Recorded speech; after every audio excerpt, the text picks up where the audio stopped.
Hello there fellow NPCs, I'm Scythe, and today we're getting back into the house in Fata Morgana. We are right now between door 3 and 4, but as we were walking towards door 4, we met a painting that was starting to talk to us. And yeah, this chapter is called The Man in the Painting, and we are allowed to ask at least one question. Who are you? Who am I? What is this place? Who is the maid? Yeah. So, I am wondering what question is more important to ask. I don't want to ask who the maid is, because she deems it very important that I figure it out for myself. So we will see exactly what they say. But for now, let's ask some questions. Let's go. Who are you? Who am I? I think that's also important for us to figure out on our own, because that is what the maid have been alluding to so far. What is this place and who are you are essentially the only questions I should be asking. So question is, was I allowed to ask any other questions, or did it say just one question? The painting sounded rather high-spirited. Perhaps he was simply excited to have the opportunity to speak with someone, so he decided you would ask the painting a few questions. Okay, we can ask multiple things. Who are you? Me? Well, as you can see, I'm a painting. Why did I end up as a painting? Hard to say. Maybe I was reborn as a painting because I used to really like art. Though there are things I painted that I wish I hadn't. Maybe that regrets what turned me into this. Hopefully, I get the chance to apologize to him about that. Oh, wait. You like to paint? No, but he painted the father in the first story. He painted big walls and stuff, not paintings. Anyhow, no point in getting into any more detail than that. Wouldn't mean anything to you, so enough about me. Alright, you don't know anything about yourself. Shame that. Alright then, a favor for you, since you can't tell me about yourself. If you run into him, could you tell him I really regret what I did? I know I should tell him myself, but, well, as you can see, I'm stuck here, can't move an inch, so I gotta ask for help. I feel absolutely terrible about painting that picture. Yeah. I know, yeah, the deadline was passed on that one, but that's what makes it regret, yeah? Because you can't take it back. By the time I had realized, it was too late. He was already dead. He's long since passed away. Huh? Are you supposed to give a dead fellow a message? Well, for all you know, the dead could be wandering these halls too. So please, if you come across him, tell him I said that. That I didn't mean any harm with that painting. Or maybe you are him. Who am I? Is there a good follow-up to that? Maybe you are him. Just cause you don't know who you are doesn't mean you can go around asking other people. I'm not a person, you say? Well, no, you're right, but I'm not gonna know anything about you that you can't tell me yourself. I mean, from where I'm standing, you look almost like a walking cloud of shadow. I can't even tell you what you look like. The maid who was with you before, did she call you master? I see. But the question is, which era's master are you? I'm the master of the 21st century. How many doors have you been through? 3 doors, huh? And of those, did any of them bring anything back? Oh, well, it's not an easy thing recovering yourself. Or maybe you weren't behind any of those 3 doors. Yeah, that's gotta be it. That was the first time witnessing those tragedies. Yours is another door. So tell me, how do you feel looking behind those doors? Was it frightening, saddening, heart-wrenching? Well, let me tell you something. You were able to bear them because they weren't your tragedies. If the next door that you open is yours, will you be able to bear it? Will you be able to accept your own tragedy? It's one thing seeing others suffering, but your own. If you have to face emotions you wanted to keep buried, secrets you wanted to keep hidden away, and pain you wanted to forget, do you think you'll be able to accept them as your own? If you can't, I wouldn't blame you. I wouldn't accuse you of running if you choose to not to reclaim your old self. Nothing wrong with erasing a memory or something if it was so bad you didn't want to face it in the first place. Let it be rewritten as someone else's story. That'll make it a whole lot easier on you. Because you never know. The most unfortunate tale of all may well be your own. Or perhaps that goes for everything about you. You won't know till you see it. Well, that's true enough. But once you do, there might not be any turning back. Or do you mean to reclaim your old self no matter the cost? If you do, if you're sincerely prepared to do that, then beware of the tale that comes next. Any tragedy that seems to be too beautiful to be real is precisely that. A fabrication. If it turns out you're someone from behind the next door, then perhaps you're my... What is this place? Oof, talk about some hard-hitting questions. I'm probably not the only one who'll be able to answer that for you. I don't have a very deep connection with this mansion, you see. I swear it, I got nothing to gain from lying, do I? It's my regrets that have turned me into this. I wasn't summoned here by no one. That said, there is one thing I can tell you. This place summons people. People who have ties to something that happened long, long ago. No one knows anything ever even happened. I didn't know either, till she told me. Although I haven't forgot the foggiest how much of it is true or not. Are you here? Because you were summoned by her? Or did you come here of your own free will? To find someone? If you come here of your own volition, and you weren't summoned by her, then mayhaps you'll be the one who can break the curse. Yeah, he's very much alluding to me being of importance. Like the one that will help the white-haired girl finally be free or something like that. She is the curse. But after the third door, maybe she is the cursed one, forced to live through everything over and over again until she finds the one that will set her free. Something like that. We'll see. Who is the maid? Might as well ask her that directly. But she won't say it till you regain your old self. I see. Well, in that case, if you want to know, you know what you gotta do. It's entirely up to you whether you make an ally or an enemy out of her. There's no guaranteeing she is even right in the head. You never know. Maybe you're not the only one who hasn't found themselves.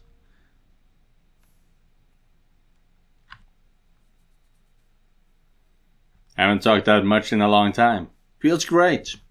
And now that I got that out of my system, I should be able to get some good sleep. You're probably still wandering in the dark right now, but I really hope you find the outcome you want. And I mean that. You can either reclaim your old self or you can toss it aside. The choice is yours, either way.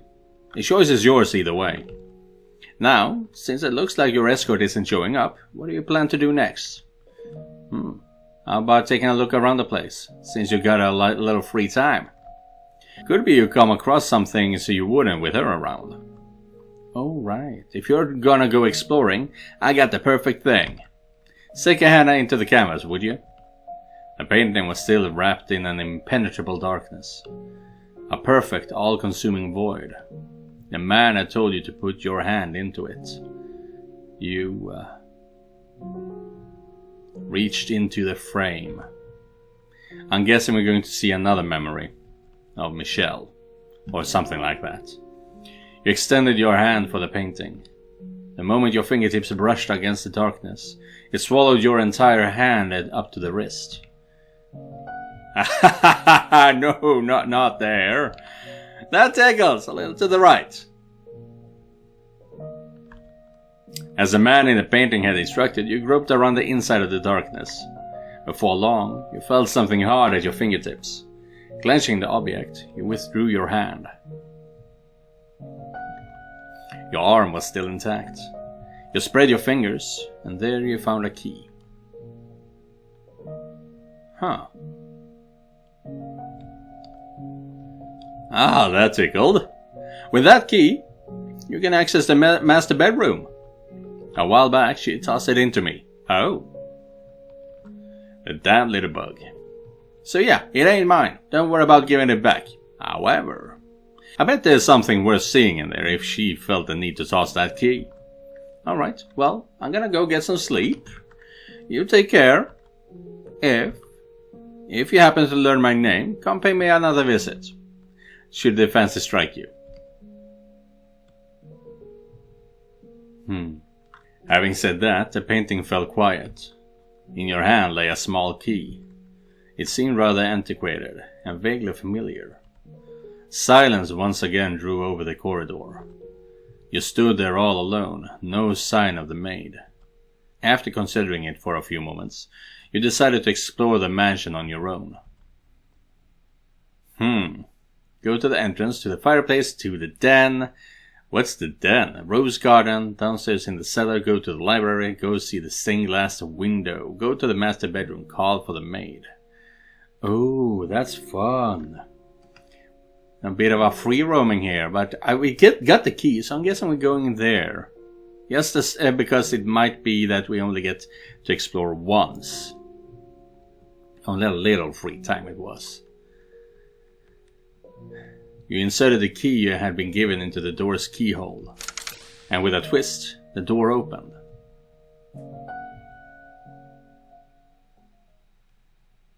Oh. The master bedroom was shrouded in darkness, much like every other room in the mansion. It had evidently been left unused for some time. The air in the room was stale and forlorn. Master? A voice seemed to ring out from somewhere. Come on, get up. Up with you. Master! Who are we gonna see? Oh. See? What did I tell you? It's so much nicer in here with a little light. Without warning, your whole world took on a bright, vivid colors. Light streamed through the window, illuminating a well-lit bedroom. A woman's silhouette stood before you. Wait a sec! Okay, is this super important room because of the music? Don't you hide under your bedspread. Get out of there! Oh, but Master, you agreed that I could open the windows? Don't worry, I'll put the curtains up. If it gets too bright, you can draw them. Morning take the best parts of being outside and squeeze them all into the same few hours. You don't have to go outside in the sunlight for it either. Just listen to all the wonderful sounds. The joyous songs of the birds, the swaying of the trees, the rustling of leaves. You tried to call out to the silhouette, but it did not respond. A memory. Reaching out for her, your hand simply passed through her body. It did not seem to be you that she was speaking to. Perhaps you were looking at a scene from some other period of time. Am I being as pushy as I feel right now? Yeah, but I think it's good. I completely misjudged you. You're the exact opposite of what I thought you were. Let's see. I thought you were cold and cruel, heartless and incomprehensible, but I'm beginning to get a better idea. You try to put on airs, but you're really rather childish. You have a short temper, but can be surprisingly playful. What else? You have a pretty difficult personality too. Now, hear me out here. That's not everything. You gave me a chance to talk, and you listened intently. You can be kind of nice too. We agreed that we would live together, not just in the same house, so we got plenty of time to add more to the list. Very difficult to see her body. We can only see her upper half, not the lower half. And I hope... Oh, we can actually only see the part that's above the text box. And I hope you can make your own list about me too. This is just the beginning after all. We got a long time ahead of us. Plenty enough to get to know each other, no? let's not waste any time then. What do you say we do something today that we haven't been able to do before? Where should we begin? Oh, I know. We can get this place cleaned up. Now that there's some actual light in here, we can see all sort of things we'd probably rather not. Like dust. All over the place.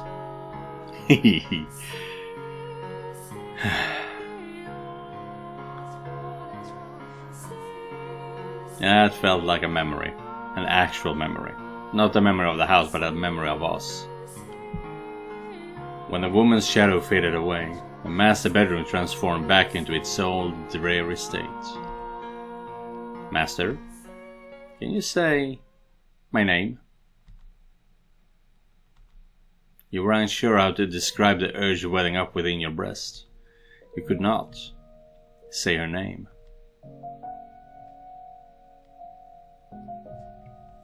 You stood unmoving in the master bedroom for some time, but it did not appear anything else was going to happen. So you decided to head somewhere else.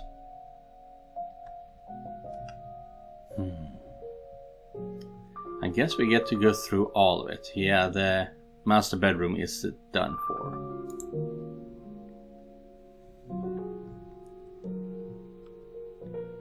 You made your way to the mansion's entrance. There was no one around, nor any source of light. Groping through the darkness, you found the front door, which was sealed shut with a heavy bar. You pressed against the bar, but it remained firmly in place. The door did not budge either. It seemed you could not leave the mansion. Burn the witch! Crucify the impure! When you made the step away from the entrance, you heard a muffled voice. You looked around, but were unable to determine the source of the voice. Nor could you be sure whom you had heard either. Giving up on finding anything at the entrance, you decided to head somewhere else.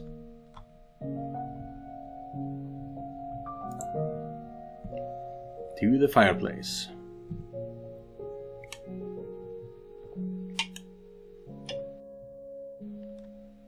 You made your way to the room with the fireplace. What remained of the fire crackled weakly, leaving the room in a veil of darkness. You remembered that you had awoken here. Out of sheer curiosity, you sat down in the rocking chair you had been asleep in. Creak, creak, creak. It was as soothing as a cradle to a baby, and in a short order, you found your consciousness drifting from your grasp.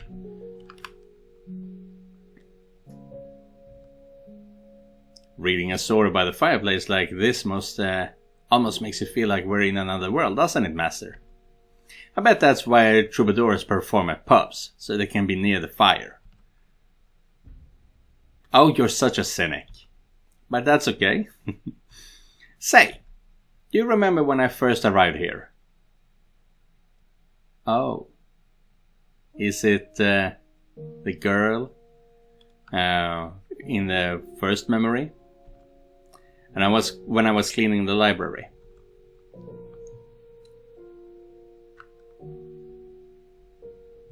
Your eyes slowly slid open. Fragments of a pleasant dream lingered in the back of your mind. The crackling of a fire, the taste of warm wine. However, there was nothing pleasant about the fireplace sitting before you. No warm, crackling flames. In fact, the brisk air of the room overpowered the remnants of embers left there. A chill ran down your spine. Afraid you might freeze stiff if you stayed there much longer, you resumed your exploration of the mansion. To the den. Is that where the bestia was slaughtering everyone, including Javi? Oh, okay, no, it's a billiards room. The scent of cigarette smoke lingered in the den.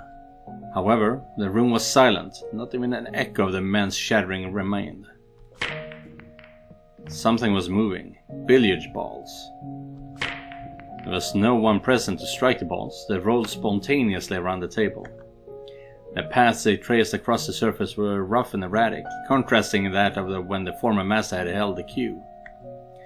The spheres collided awkwardly with one another, not a single one coming close to the pockets. As an experiment, you pulled a ball off the table. In response, the path of the balls became even clumsier. Having lost one of their targets, they began bouncing aimlessly off the cushioned walls of the table. As you stayed intently at the table, a man's voice rang out from somewhere in the room. Spinning around, you saw a silhouette of a man. I was thinking maybe that is Jacopo, but I don't know. However, you could not make out what the man was saying. The man thrust his finger at the table. He appeared to want you to return the ball. You reluctantly placed the billiards ball back on the table. When you did, the balls resumed endlessly colliding with one another, never landing in any of the pockets. You looked up to find the shadow gone. Having determined that the maid was not going to appear in the den, you exited the room, making your way back into the corridor. Rose Garden. That is an important place. Ah no, cellar. Here's where Bessie were killing people.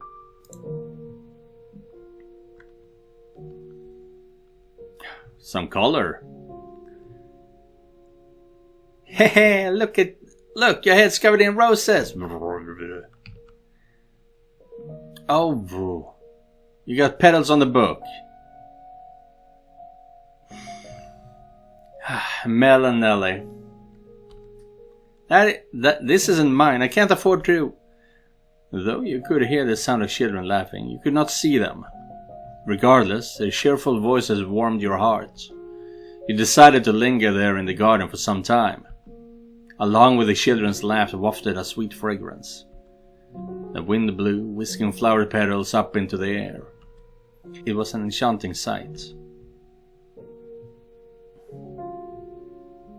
But after a while, the roses began to wilt. You could no longer hear the children's voices either. A young man stood alone in the withered rose garden. As you drew nearer, you called out to the youth. But the young man did not appear to notice you. He merely stood there, staring vacantly across the garden. The youth muttered something in a lifeless voice. This isn't what I wanted. I just wanted a normal, peaceful life. I can't bear being alone. That sounds like Jacopo.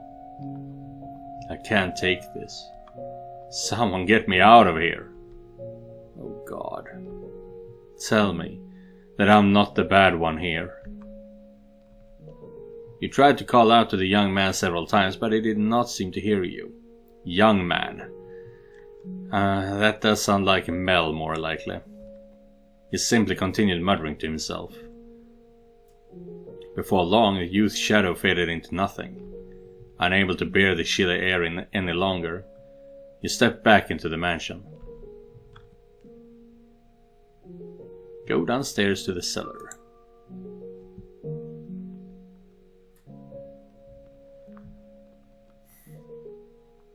When you descended into the cellar, you heard a beast-like snarling. Along with it came a sour odor of the sound of ripping flesh. You could not see the beast, but that did not make it any less unpleasant. You made to retreat from the cellar. Whoa! But before you could, a shadowy creature lunged at you. You reflexively squeezed your eyes shut. After several moments, you opened your eyes again to find a silhouette of a man standing in place of the beast. You and the shadow stared at one another for some time. You asked the shadow a question, and the shadow responded. Oh, that is gnarly. However, you had no idea what it said. The shadow seemed to be trying to communicate something to you, but trying to make sense of something you could not understand was pointless. Having no reason to remain in the cellar any longer, you made your way back upstairs.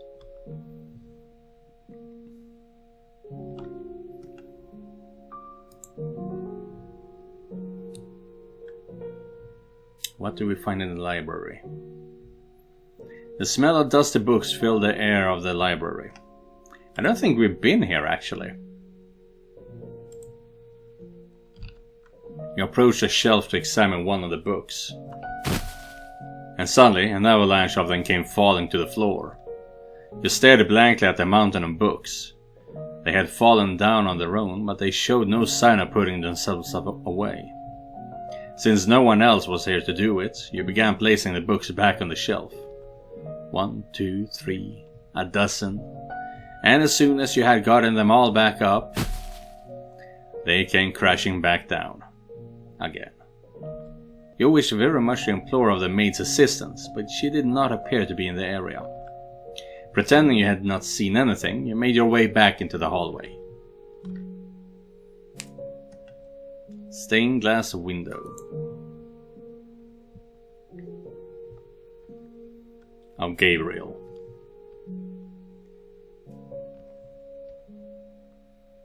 You approached the stained glass window. An array of pews was arranged facing the stained glass. There seemed to be an air of tranquility about the room. You sat down in one of the pews and stared quietly forward for some time. For a moment you felt like you were on the verge of recalling something, but ultimately the memory never managed to surface. The maid did not appear to be here. Where could she have gone? You decided to resume your exploring the mansion.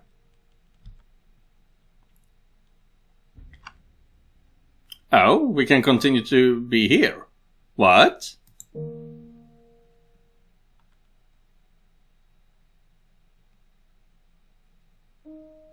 You returned to the room with the stained glass window. You had searched throughout the mansion, but had no luck finding the maid.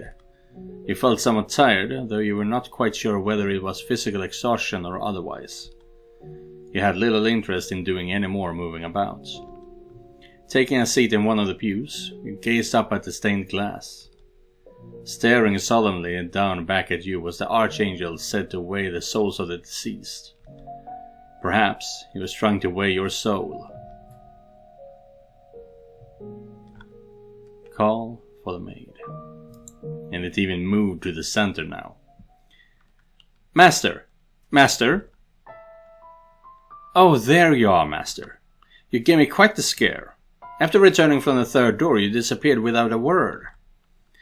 Oh my, it was I who disappeared. That is quite strange. I did not go anywhere, as far as I am aware. Nevertheless, I am glad to have found you. I would have been at a complete loss for what to do if I had been separated from you yet again. I did indeed say that when you first arrived. I have been waiting for your return for a very long time. A very long time could mean centuries for her. Just who am I? For centuries, as a matter of fact. That would make me a ghost then, you say? I am very much not a ghost. Would I be able to hold your hand if I were? Saying this, the maid took your hand. It was cold enough to send a shudder down your spine, and completely devoid of life. Though, as chilling as it may have been, you still took comfort in the feeling of her hand in yours. The maid looked down at you with gentle eyes. After a few moments in silence, she sat down beside you. The stained glass is quite beautiful, is it not? Every time I see it, it brings tranquility to my heart. A dreadful, deep-rooted curse afflicts this mansion. However, this room is the one exception. Can you feel the purity that hangs in the air, Master? Yes? What is it, Master? You are correct. The stained glass window has been shattered and was not present in the time period of the previous tale. I wonder... Perhaps it is because the mansion we are in presently resides in a realm separate from the real world. Perhaps it is because the mansion we are presently resides in resides in a realm separate from the real world. We are in a void. In theories when it comes to both space exploration, but also alternative realities and such, there are usually some kind of void between realities, between the galaxies. It's simply called the void, as I understand it. So we are there. We are in a world constructed from a myriad memories and histories. I am sure that when you regain your old self, Master, the mansion too shall be restored to its original state. So, do try and remember, alright? Oh yes, where did you go in my absence, Master? I see. So you explored the mansion then? And did you find anything noteworthy? Memories? I am not quite sure what you mean. How peculiar. As a servant of this house, I pride myself in being aware of most everything present within these walls. Except that you said that I have the same abilities as you, and possibly more. I wonder whose memories they could be. The key to the master bedroom. Why did I throw away the key? I beg your pardon? You say a painting told you? You could see perplexity on the maid's face. You had never seen her make such an expression before. I know nothing of any key. Oh, Master, you should not tell jokes meant to cause others discomfort. By that talking painting, you say. You seem to have a rather vivid imagination. Maybe you can tell the next tale, Master. I'm only teasing. Now, that was a nice break, but we should get moving. The tale I am about to show you is the last of the mansion's memories. I am certain you will remember yourself after seeing it. To our feet. The final door is not far. And please, do not let go of my hand. Holding your hand, the maid led you to the far end of the room. Crossing beneath the stained glass window, a metal door came into view. Our destination lies at the top of these stairs. There we will find one last door. She pushed open the metal door, revealing a long spiral staircase. The 1900s, here we come.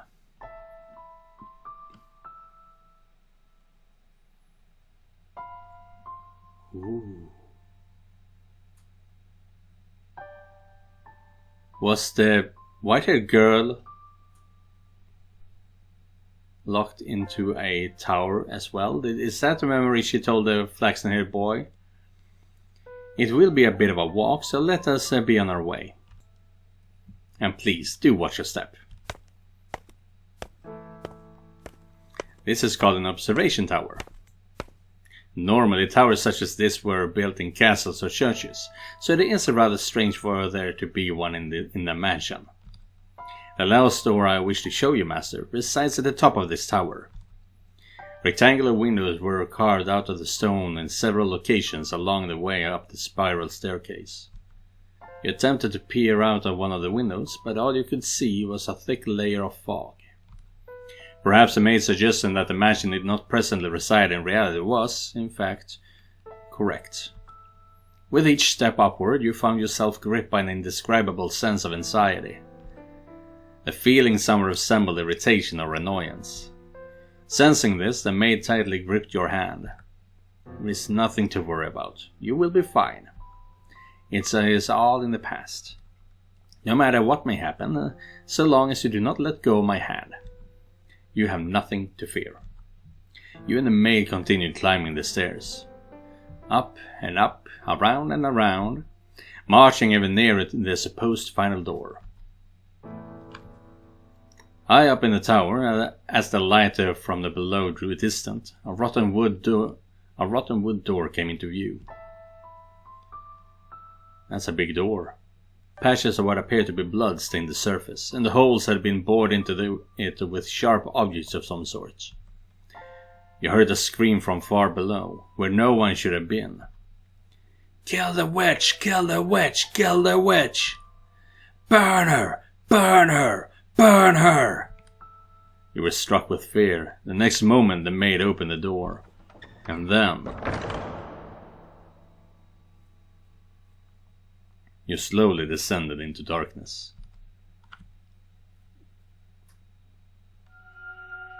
The fourth door.